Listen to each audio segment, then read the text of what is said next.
Lawyer గారు, ఈ news media వరకు ఎలా వెళ్ళింది?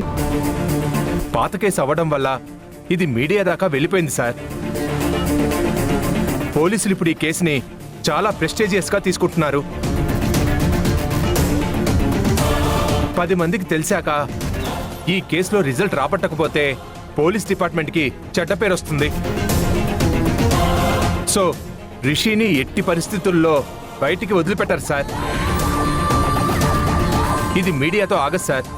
ఈ న్యూస్ కోర్టు వరకు వెళ్తుంది.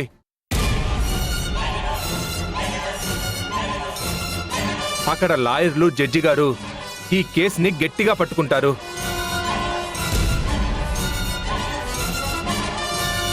లాయర్ గారు, ప్లీజ్ ఈ కేసు నుంచి మా వాడిని ఎలా అయినా బయటపడేలా చేయండి. ప్లీజ్ సార్, ఇది నాకు డూ ఆర్ డై సమస్య.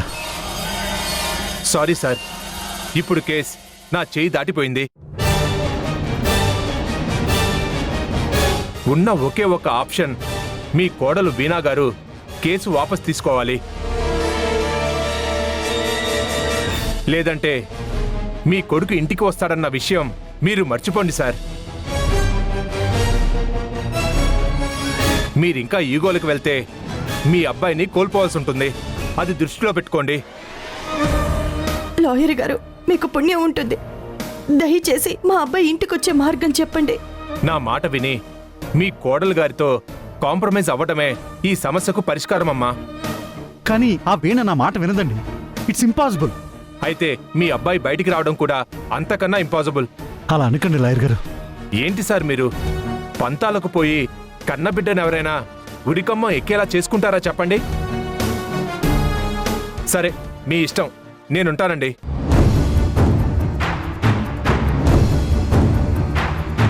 వీడా, ఎంత ఘోరం చేశావే.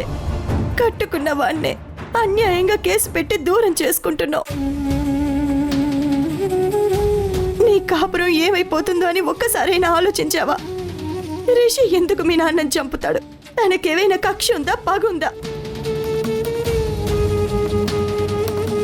ఎందుకు నువ్వు ఇలా మూర్ఖంగా ఆలోచించి ఇంటి పరువుని బజారు పాలు చేశావు?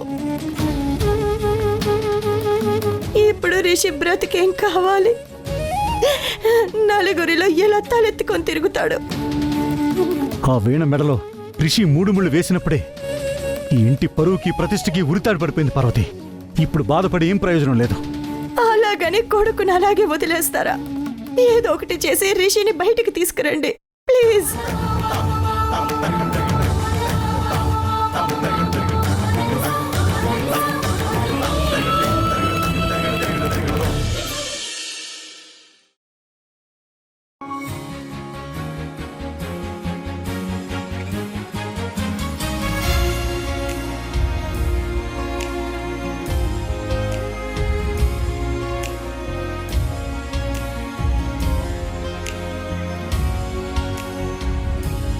ఈ దిండు మ్యాజిక్ చేసి మనిద్దరిని కలిపింది కార్తీక్.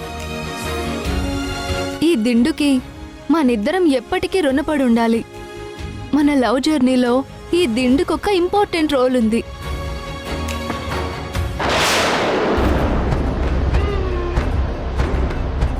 కాబోయే అత్తగారిని చూసి చాలా రోజులైంది.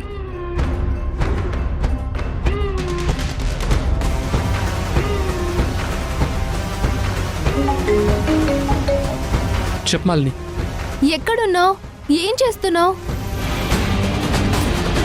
వీణ రిషి మీద కేసు పెట్టి జైల్లో ఉండేలా చేసింది కదా. ఆ విషయమై వీణతో మాట్లాడాలని ట్రై చేస్తుంటే ఫోన్ బిజీ వస్తోంది. కార్తీక్, అవన్నీ మీ ఫ్యామిలీ మ్యాటర్స్, నాకెందుకు చెప్పు. నేను కాల్ చేసింది మీ సరస్వతి అమ్మగారి ఫోటో పెట్టమని అడగడానికి. ఓకే, ఇప్పుడే సెండ్ చేస్తాను.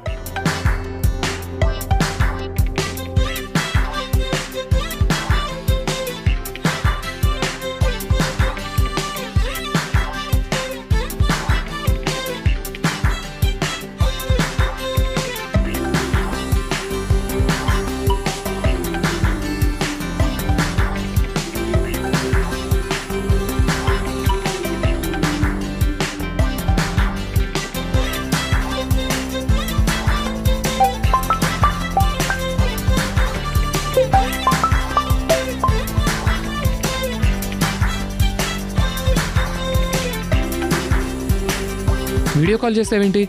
సరస్వతి అత్తయ్యని చూస్తుంటే ఒక దేవతని చూస్తున్న ఫీలింగ్ కలిగింది నాకు. నా ఫీలింగ్ ని నీతో షేర్ చేసుకుందామని వీడియో కాల్ చేశాను కార్తిక్. మా అమ్మని చూస్తే ఎవరైనా సరే నీలాగే అంటారు. ఆవిడ ఫేస్లోనే ఏదో మ్యాజిక్ ఉంది. దేవతని అడిగితే వరాలిస్తుంది కదా, కాబట్టి మన పెళ్లి కూడా ఒప్పుకోమంటే తప్పకుండా ఓకే అని వరమిస్తుంది కదా. ఖచ్చితంగా ఒప్పుకుంటుంది. ఆ విషయంలో నువ్వేం డౌట్ పెట్టుకోకు. Thank you Karthik. ఆ మాట వినడానికి ఎంతో హాయిగా ఉంది. ఇంకా అదే నిజమైతే వండర్ఫుల్ గా ఉంటుంది. ఇంతకీ మీ అమ్మగారు ఎప్పుడొస్తారు? తీర్థయాత్రలకు వెళ్ళింది కదా, అక్కడ క్లైమేట్ సరిగ్గా లేదంట. అది క్లియర్ అవ్వగానే బయలుదేరుతానని చెప్పారు. అయినా పెళ్లి గురించి నీకు అంత తొందర ఎందుకు? నా తొందర పెళ్లి గురించి కాదులే. అయినా నువ్వు నాకు గ్రీన్ సిగ్నల్ ఇచ్చావు కదా, ఇక పెళ్లి ఎప్పుడు జరిగినా నాకు ఓకే. అప్పుడే భార్యల కమాండ్ చేసి రెడ్ సిగ్నల్ ని గ్రీన్ సిగ్నల్ లా మారేలా చేసావు. ఇంకా అప్రూవల్కి ఏం చేస్తాను? తొందరగా నీ లైఫ్ లోకి వచ్చి సరస్వతి గారిని అత్తయ్య అని పిలుస్తూ నీ కష్ట నష్టాల్లో, సుఖ దుఃఖాల్లో, బాధల్లో నీకు తోడుగా ఉండాలని ఎదురు చూస్తున్నాను. అంతే తప్ప నీ భార్య స్థానంలోకొచ్చి నిన్ను కమాండ్ చేద్దామని కాదు కార్తిక్. ఆ క్షణాలు ఇంకెంతో దూరంలో లేవులే మాలిని. తొందరలోనే నీ కోరిక నెరవేరుతుంది. నెరవేరాలని నేను కూడా కోరుకుంటున్నా. ఎందుకంటే నాకు నీ సపోర్ట్ కావాలి మాలిని. రియల్లీ నా సపోర్ట్ నీకు కావాలా? నా జీవితం అంతా ఇప్పటివరకు కష్టాలతోనే సహవాసం చేస్తున్నాను. గతం ఒక చేదు జ్ఞాపకమైతే వర్తమానం వేద విషయంలో మాయని మచ్చని మిగిల్చింది. భవిష్యత్ ఎలా ఉంటుందో ఊహించలేని ఒక క్వశ్చన్ పేపర్లా కనిపిస్తోంది. సో సమస్యలతో పోరాడి పోరాడి మానసికంగా అలసిపోయాను. అందుకే నన్ను బాగా అర్థం చేసుకున్న నీ తోడు నాకు చాలా అవసరం. Thank you Karthik, thank you so much. నీ లైఫ్లో ఇంత ఇంపార్టెన్స్ నాకు ఇస్తున్నందుకు నీకు రుణపడి ఉంటాను. Once again thank you so much. It's okay. నేను మళ్ళీ కాల్ చేస్తాను. బాయ్.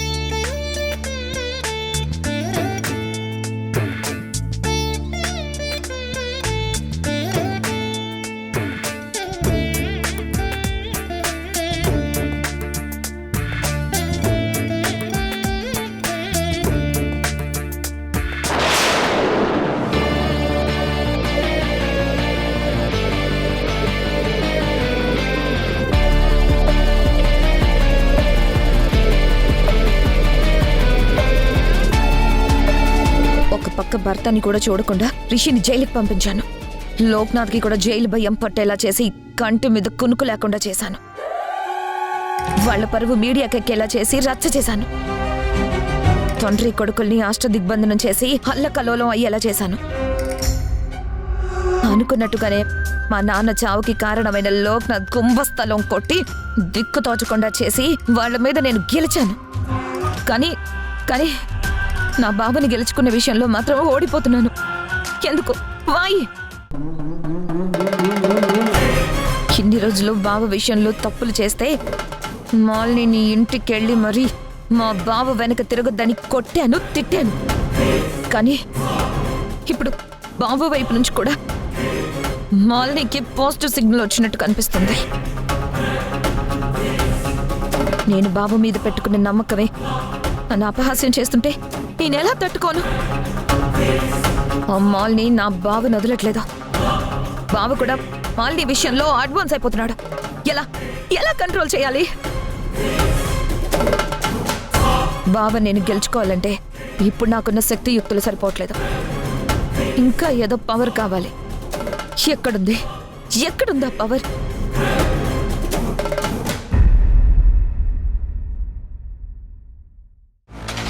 మేడం, మిమ్మల్ని లోక్నాథ్ గారు పిలుస్తున్నారు.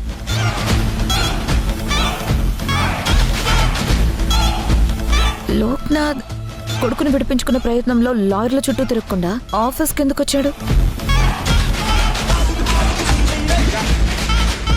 ఇప్పుడెందుకు నన్ను పిలిచాడు?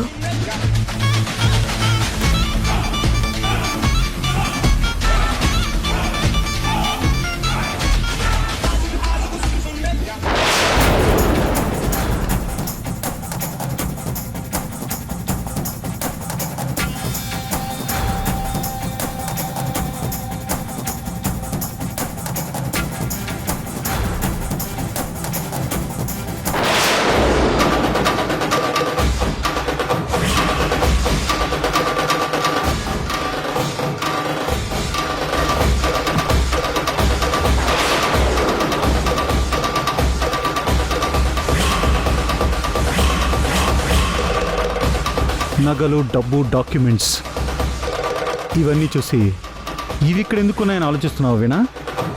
అది ఆలోచించలేదు, కానీ నువ్వేదో ఆలోచించేలా చేయబోతున్నావని మాత్రం నాకు అనిపిస్తుంది. చాలు వీణా, ఇట్స్ ఎనఫ్. ఇది పంతాలకి పట్టింపులకి పోయే టైం కాదని నాకు తెలుసు.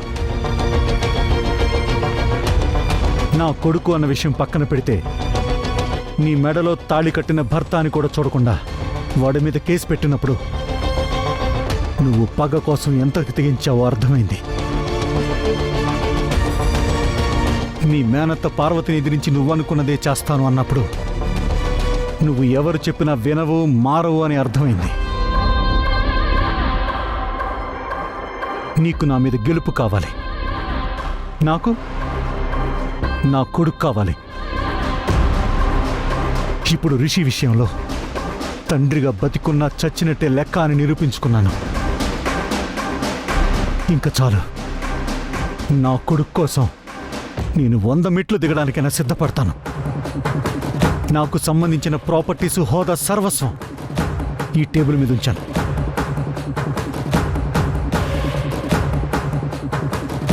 వయసులో చిన్నదానివైనా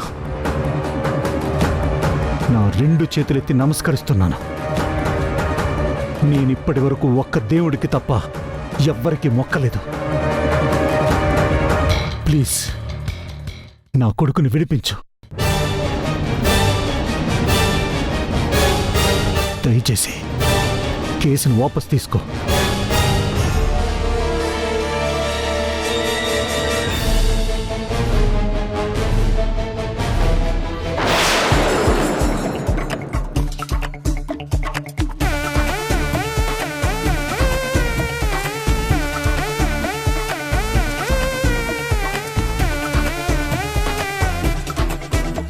ఈ కంపెనీ ఎండీగా నా కంపెనీలన్నిటి మీద నాకున్న సర్వ హక్కులు నీ పేరు మీద రాశాను.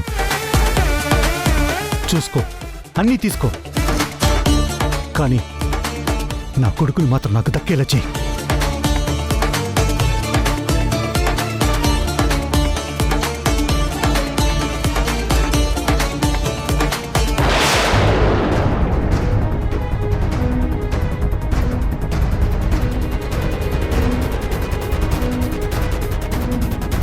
మోక్ష, ఏంటి? నువ్వు నాకు సాయం చేసి పెట్టాలమ్మా. అదే ఏంటో చెప్పు. నా కూతురికి మెసేజ్ చేయాలి, కొంచెం ఫోన్లో రాసి పెట్టమ్మా. ఎప్పుడు వాయిస్ మెసేజ్ పంపిస్తావుగా, కొత్తగా ఇదేంటి? సరేలే, ఫోన్ ఇవ్వు. ఏం టైప్ చేయాలో చెప్పు. ఏంటంటే నేను అనుకున్న పనులన్నీ చకచకా చేసేస్తున్నాను. పనులన్నీ పూర్తవగానే నువ్వు ఇక్కడికి రావాల్సి ఉంటుంది. కొంచెం మెల్లగా చెప్పు. ఆహాహా, సరే సరే.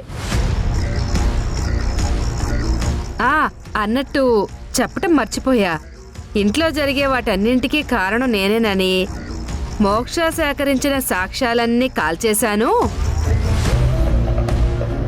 ఇంకా ఏ ఇబ్బంది లేదు.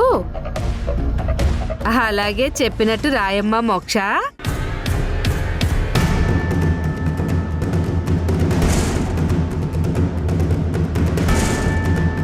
ఏంటి ఆ చూపు? చాలా కష్టపడి ఆధారాలన్నీ సేకరించి నన్ను అండమాన్ జైలుకి పంపాలనుకున్నావుగా. ఇందాకే వాటన్నింటిని కాల్చి బూడిద చేశాను. ఏంటి నమ్మడం లేదా? నువ్వు నీ గదిలో సెల్ఫ్ కింద దాచిపెట్టావు కదా చీరలు, బొమ్మలు, పెన్ డ్రైవ్లు అన్నీ కట్టకట్టి మంట పెట్టి కాల్ చేశాను. ఏంటి ఇంకా నమ్మటం లేదా? వీడియో కూడా తీశాను, చూపిస్తాను చూడు.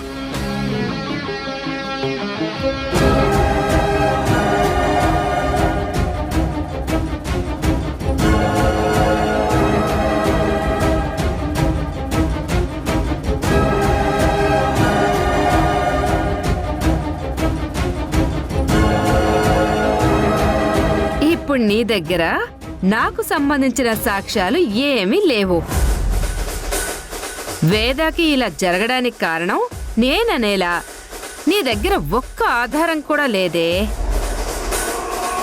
ఈ భాగ్యంతో పెట్టుకుంటే ఇలాగే ఉంటుంది పిల్ల పక్షి. నీ మంచికే చెప్తున్నాను. ఇక మీదటైనా నాతో పెట్టుకోకుండా సైలెంట్గా ఉండి నీ పని నువ్వు చూసుకో. All the best.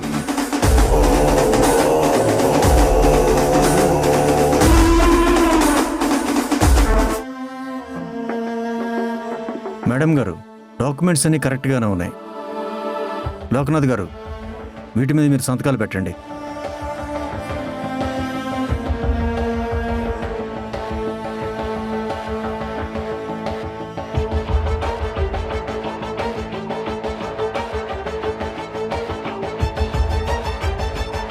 లోకనాథ్ గారు, లోకనాథ్ గారు,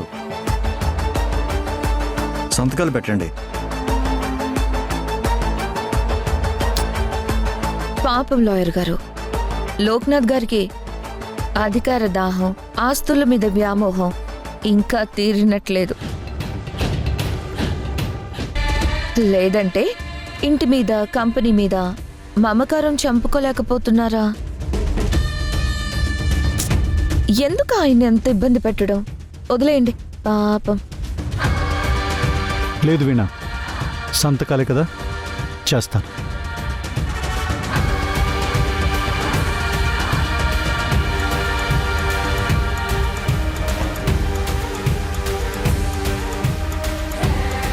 లోక్నాథ్ గారు, మీరు త్వరగా సంతకాలు పెడితే నా వర్క్స్ నేను చూసుకుంటాను.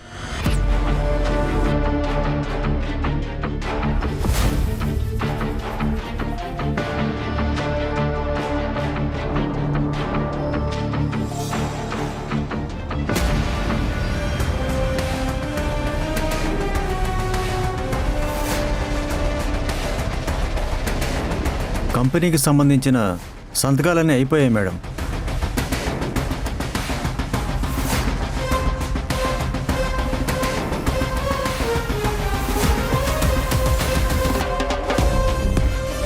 సంతకాలైతే అయ్యాయి కానీ లాయర్ గారు, ఆఫీస్ కీస్ ఇంకా నా చేతికి రాలేదు.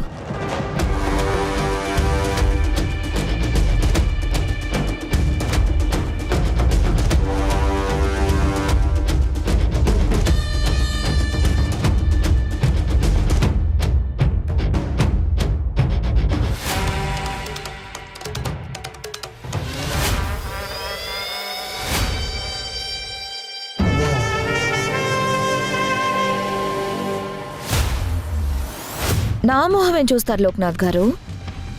అప్పుడే అయిపోలేదు కదా, ఇంకా ఇంటి డాక్యుమెంట్స్ మీద కూడా సంతకాలు పెట్టాల్సినవి పెట్టేయండి.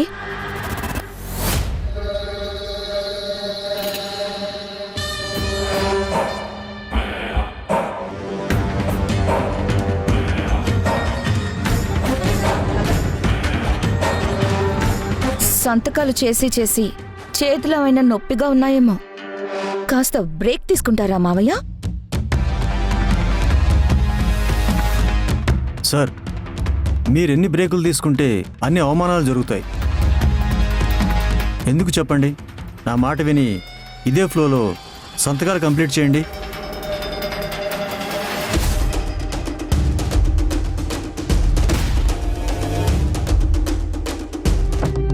ఎన్నో ఆశలతో కట్టుకున్న ఇల్లు కూడా పోయింది.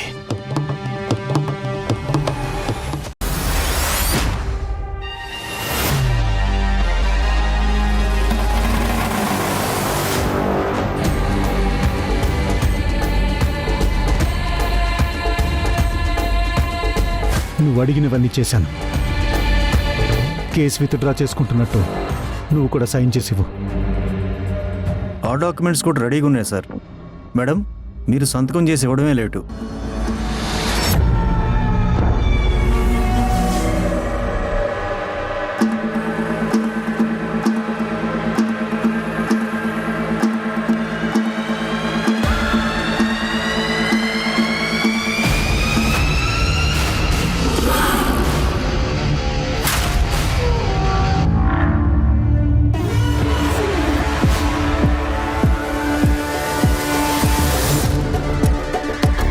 వెళ్ళొస్తాను లోకనాథ్ గారు.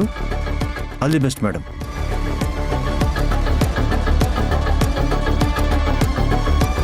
శ్రీ శ్రీ శ్రీ శ్రీ లోక్నాథ్ గారు కొడుకును కాపాడుకోవడం కోసం, కుటుంబాన్ని కష్టాల నుంచి బయటపడేయడం కోసం ఇంత గొప్ప నిర్ణయం తీసుకుంటారని నేను కల్లో కూడా ఊహించలేదు. మా నాన్న చావుకి ప్రతీకారం తీర్చుకునే యజ్ఞంలో నేను చేసింది తప్పు కాదు మావయ్య.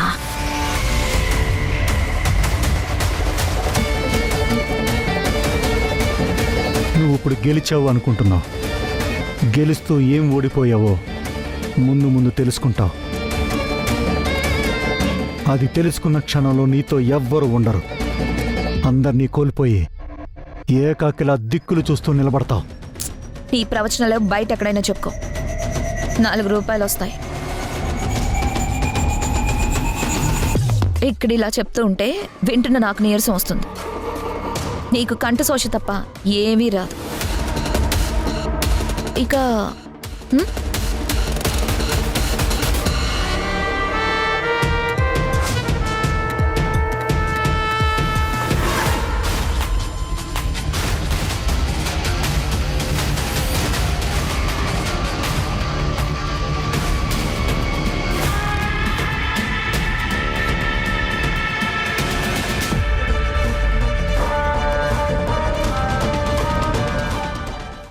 కొడుకుని జైల్లో నుంచి బయటికి తీసుకురావడానికి నానా కష్టాలు పడ్డానంటున్నా. షటప్ రిషే! ఈజీగా బయటికి తీసుకొచ్చేయడానికి నువ్వేమి పెట్టి కేసులో అరెస్ట్ అవ్వలేదురా, మర్డర్ కేసులో ఇరుక్కున్నావు. ఇక్కడే ఉండి ఎక్కువ మాట్లాడితే పోలీసులకి ఇంకా ఎక్కువ ఇన్ఫర్మేషన్ ఇచ్చినట్టు అవుతుంది. సైలెంట్గా బయటికి పదా. నేనిక్కడ ప్రతి క్షణం అనుభవించిన బాధకి బదులు తీర్చుకోవాలి. వీణాని